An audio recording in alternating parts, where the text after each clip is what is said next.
The sunlight dappled through the trees, casting dancing shadows on the familiar paths. It was a perfect day, a break from the routine of school, a chance for laughter and adventure. For Abigail Williams, 13 years old, and her best friend, 14-year-old Liberty German, this warm spring afternoon promised just that. They had planned a simple outing, a carefree hike along the Monon High Bridge Trail, a favorite spot in their small town of Delphi, Indiana. Little did they know, this day, meant to be filled with joy and friendship, would instead be their last. Delphi, Indiana, is a town steeped in the quiet rhythm of rural life, a place where neighbors know each other, where doors are often left unlocked, and where the biggest concerns often revolve around school sports and weekend gatherings. Nestled along the Wabash River, its rolling hills and dense woodlands contribute to a landscape that feels both serene and, at times, isolating. The Monon High Bridge, a rusted relic of a bygone industrial era, stands as a prominent landmark, a place where locals and visitors alike would seek out picturesque views and a sense of quiet contemplation. It was here, amidst this idyllic setting, that a darkness would descend, forever altering the town's peaceful facade. Abigail and Liberty, or Libby as she was known to her friends, were typical teenagers. They shared inside jokes, dreamed big dreams, and documented their lives through the lens of social media.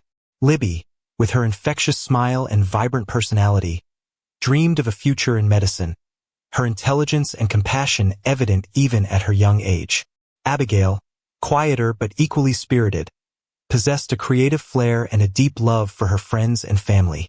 Her artistic talents were beginning to blossom, hinting at a future filled with color and imagination. Their bond was the kind forged in shared confidences, whispered secrets, and the unwavering support that only best friends can provide. They were inseparable, their lives interwoven with the threads of everyday teenage experiences, from school hallways to weekend sleepovers. On February 13, 2017, a day off from school, Abigail and Libby set out on their planned hike. The air was crisp, carrying the scent of pine and damp earth, a welcome change from the stale classroom air. They were excited, their spirits lifted by the promise of a day spent outdoors, away from the pressures of schoolwork and parental supervision. They documented their adventure, snapping photos of the budding wildflowers and the majestic old trees, and sharing their experiences on Snapchat. Their youthful exuberance a stark contrast to the grim fate that awaited them. Their final posts, shared that afternoon, were the last glimpse the world would have of them alive. The girls were last seen around 2 p.m. on the trails near the Monon High Bridge, their laughter and voices likely echoing through the quiet woods. Their families became concerned when they failed to return at the expected time, the usual playful tardiness giving way to a gnawing unease. The sense of unease that began to creep in was soon to become stark, undeniable terror, a primal fear that gripped the hearts of their loved ones. When they didn't return, their families knew something was terribly wrong. The phone calls to each other, the frantic checking of social media, the growing emptiness in their stomachs, all pointed to a dread they could barely articulate. They reported them missing, and the search began. The community, a close-knit web of support, mobilized immediately. From seasoned hunters who knew the surrounding woods like the back of their hands to concerned parents who understood the vulnerability of their own children, volunteers from all walks of life joined the search party. They scoured the trails, the dense woods, the riverbanks, and the surrounding areas, their lanterns casting eerie beams into the deepening twilight. Their desperate pleas for help echoed through the town, clinging to the faint hope that the girls would be found safe, that this was just a terrible misunderstanding. Tragically, those hopes were shattered the following day. On February 14th, Valentine's Day, a day meant to celebrate love and connection, the bodies of Abigail and Libby were discovered approximately a quarter of a mile from the high bridge, deep in the woods, concealed from easy view. The discovery sent a shockwave of grief and disbelief through Delphi and beyond. The idyllic image of the town, so safe and familiar, was forever stained, replaced by a chilling reality that the unthinkable could happen even in the safest of places. The double homicide had transformed a town that had felt impenetrable to any malice, to a place riddled with fear and paranoia.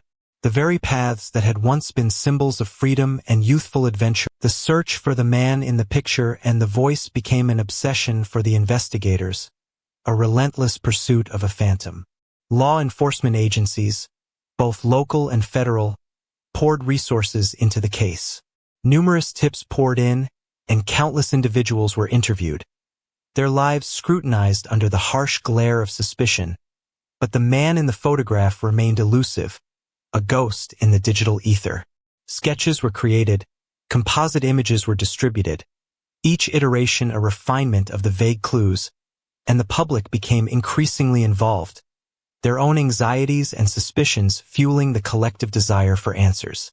The search became the focal point of the Delphi community, a wound that refused to heal, a community struggling to process its loss, a community that was now wounded and changed forever looking over its shoulder.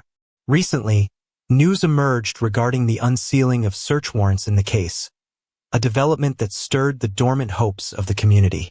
This news, though providing little in the way of specifics due to ongoing confidentiality, ignited a renewed wave of hope, a flicker of light in the protracted darkness. While the details of the search warrants remain confidential, the fact that they have been unsealed indicates that investigators are pursuing new leads or re-examining existing evidence with a fresh perspective. The community holds its collective breath, clinging to the possibility that this could be the breakthrough they have desperately longed for, the key that unlocks the mystery. This is where a curious piece of information surfaces, connecting this case with a different one, a distant echo of loss. The case of Asha Degree, a 9-year-old girl who vanished from her North Carolina home in 2000, has emerged in the news as well, and the public is drawing parallels in hopes of unearthing new details. While the circumstances surrounding Asha's disappearance are drastically different, a child gone from her bed versus a double homicide on a trail, the investigative techniques used, the meticulous collection and examination of digital evidence, and the overall methods employed in both cases provide a glimpse of the methodologies currently in use by the investigators and a potential avenue of new information. The shared focus on digital footprints and the patient, systematic approach to unsolved mysteries offers a glimmer of hope that cross-pollination of ideas might lead to a resolution. The impact of the murders on the Delphi community has been profound, leaving an indelible scar. The initial shock and disbelief were soon replaced by a deep sense of grief and fear that permeated every aspect of daily life. The trails where the girls were murdered were closed for a time, a silent testament to the horror that had unfolded, and when they reopened, they were haunted by an overwhelming sense of tragedy, the rustling leaves now sounding like whispers of the past. Parents became more vigilant, their parental instincts heightened, and children were no longer permitted to play outside alone, their youthful freedom curtailed by the looming threat. The sense of innocence that had once defined Delphi had been shattered, replaced by a pervasive awareness of vulnerability. The families of Abigail and Libby, in the face of unimaginable loss, have shown remarkable resilience, their strength a testament to the enduring power of love. They have channeled their grief into advocacy, speaking out about the need for justice and working tirelessly to keep the case in the public eye, refusing to let their daughters be forgotten.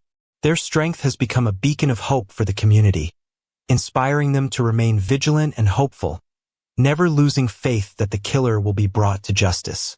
They have established foundations in their daughters' names, with goals to give the girls the legacy they deserved and keeping their memories alive through acts of kindness and remembrance. Their unwavering commitment to finding answers has been a testament to the enduring power of love and the unwavering spirit of the human heart, a force that continues to push forward in the face of despair. The Delphi murders remain a cold case, a chilling reminder of the evil that can exist in the world, a shadow that has fallen over a quiet town. The killer is still at large, a phantom whose identity remains shrouded in mystery, and the families of Abigail and Libby, along with the entire community, continue to live under the shadow of this unresolved tragedy, their lives forever marked by this profound loss. The quest for justice, however, burns brightly. The investigators, fueled by the memory of these two young girls and the unwavering determination of their families, are determined to keep searching, re-examining the evidence, following every lead, no matter how small, and bringing closure to a community that desperately needs it, a community yearning for peace and the return of a sense of safety.